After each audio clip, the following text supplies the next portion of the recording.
This right here gonna be a cakewalk.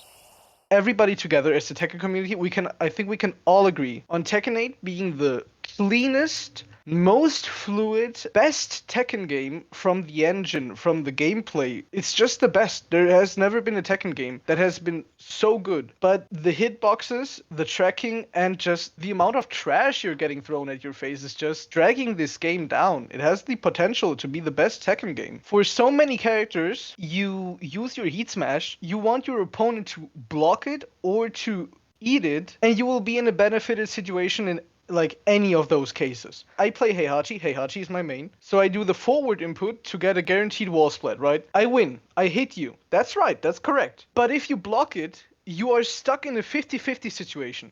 You either sidestep and eat my OTGF or my unblockable tracking, homing high, or you duck and get blown up by my stomp, by my 3 input, or my OTGF, which is safe in Warrior Instinct. I just don't understand, why do I get to be in a benefited situation in any of those cases? It's like you're hitting someone with a hell sweep, but instead of the hell sweep being blocked, your opponent gets launched. Why do I get to be the benefited one if I like mess up? And that's with many characters, it's like that. I think they designed Heat to be the counter for Heat, but they thought of it more as a, oh, you pull your Heat card, I pull my Heat card, and now we are even. But with all the balance changes and all the characters getting their like stronger moves and enhanced moves and enhanced tracking, and for some reason June gets a laser beam from across the map, the changes are just too much.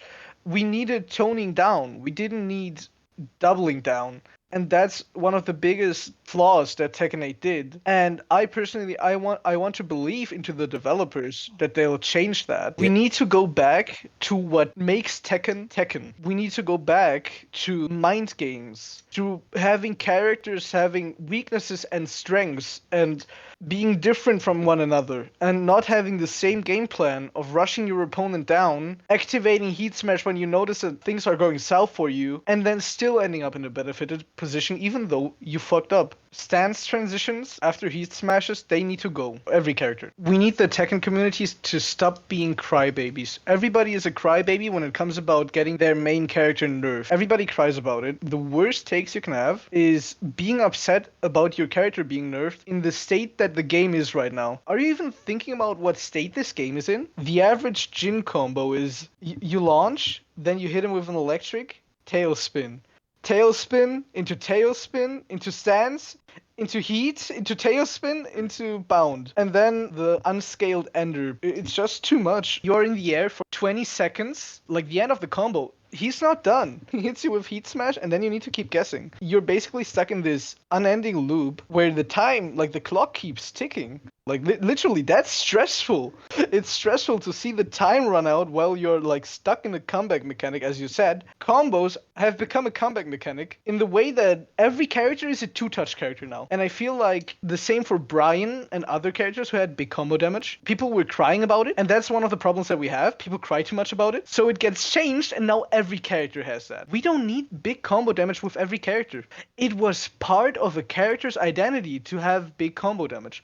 Like Brian. We have a mixed relationship with the developers. We know the stuff that has been going on with Harada and Michael Murray and all of those controversies, but we do have communication with them, which is just so important. Many games don't have that privilege to even talk to their developers or have conversations. The same goes for the post that Harada did about the lore to clear up things. That's great. Other developers wouldn't do that. It's just great to have an answer on stuff. But at the same time, they are silent about the important stuff. Balancing. They're silent about development philosophies right now. Like what they think the problem characters are. They don't tell us that, but still we have communication with them. And it's good but bad at the same time, and we're just trapped in the sinkhole where we don't get any specific news, and it's just sad. I think this is the problem, and the other person is like, no, this isn't the problem. The problem is this, and you're actually bad. Your decision, like your opinion is wrong.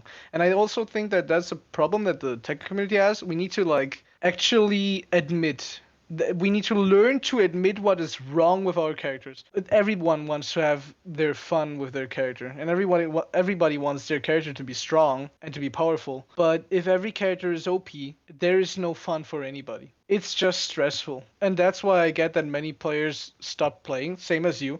It just feels stressful to play this game for so long. Lars is awful to play against. Not because I don't know the matchup, but because of his season 2 changes. I think Lars is just so overtuned, and his new wall combo is just ridiculous. Brian is kind of annoying, but only if it's a real good player. But then it's like more like the player doing the best out of the character. Lydia is a big problem. Also, her combo damage. Why does she get a resplat and a confirmed down 2 that is unscaled and deals way too much damage? King is a problem child in Tekken 8. They try to make him a grappler character to mix you up, make you duck so that he can either launch you or get you into his throw mix-ups. But the rush down with Jaguar Sprint just works so well that if King has you in a combo and then tries to finish his combo with the new string with, I think it's 3-2-2, and then he rushes in with Jaguar Sprint, it's a forced 50-50 from just normal heat state. Why is it enhanced?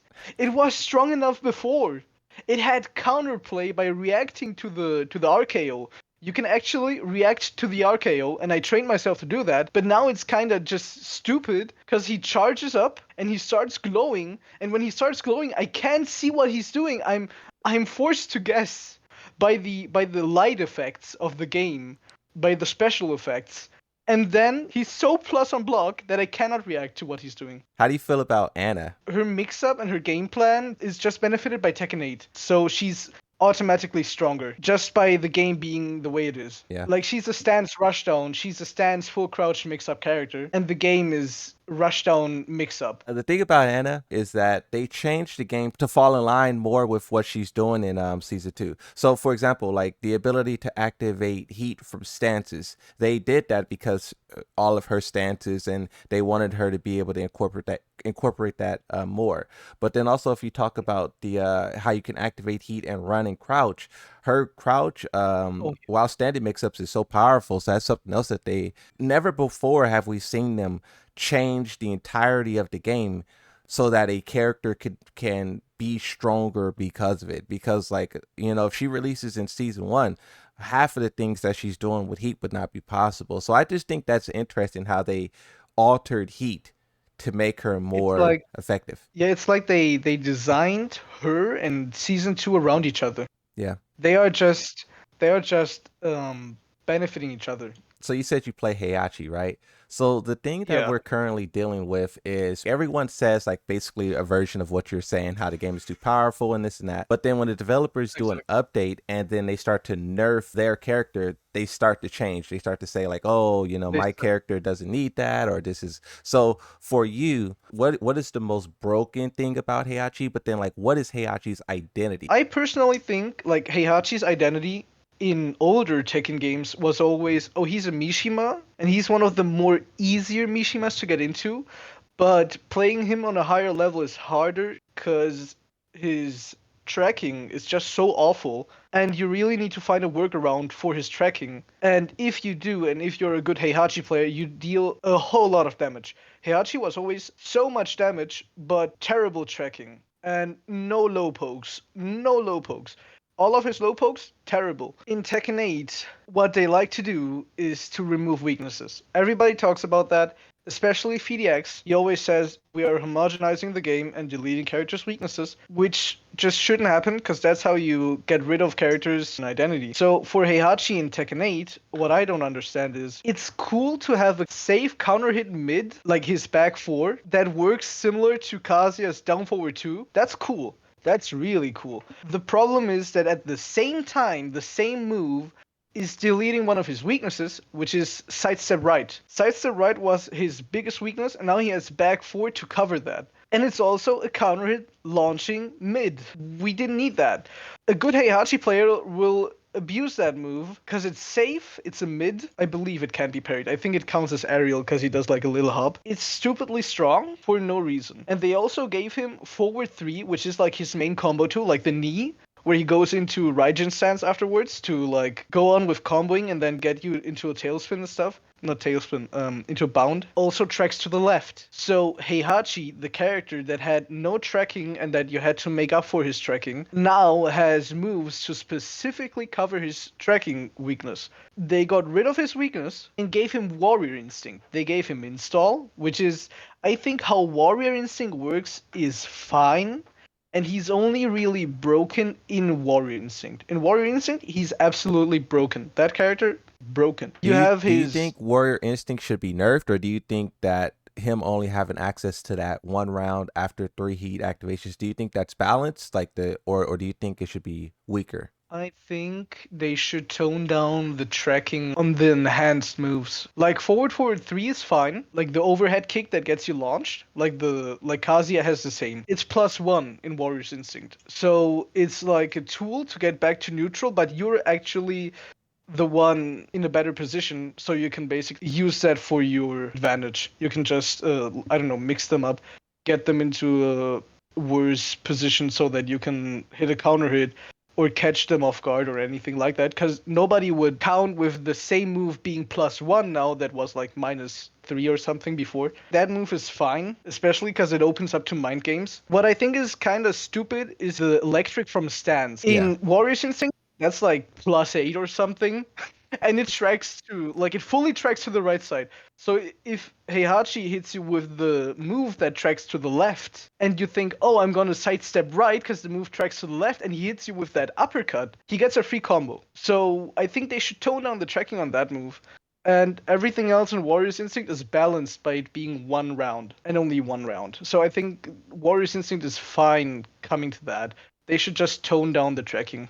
But just in general, they should tone down the tracking. The more people know your character, the harder it is to pull off unexpected moves. And the unexpected stuff is the stuff that hits the most, not just in a gameplay sort of sense, but also in a mental sense. Because playing a fighting game is always a mental tricking game. You're trying to make your opponent think what you want them to think.